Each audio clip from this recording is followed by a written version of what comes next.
তোমাকে একজন পেয়েছে মানে, আর একজন কি বিভৎসভাবেই না তোমাকে হারিয়েছে।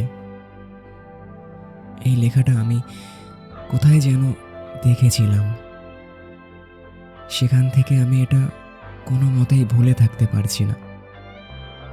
লেখাটা কিন্তু খুব ছোট, কিন্তু এর গভীরতা অনেক বড়।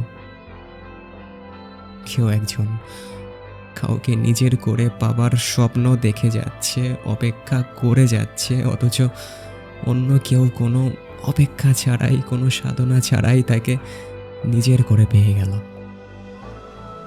সে জানেও না সে যাকে নিজের করে পেল তাকে পেতে একজন কত শত দিন ধরে ক্ষুধার্ত ভিক্ষুকের মতো তার অপেক্ষায় দাঁড়িয়েছিল, তার অপেক্ষায় দাঁড়িয়ে আছে।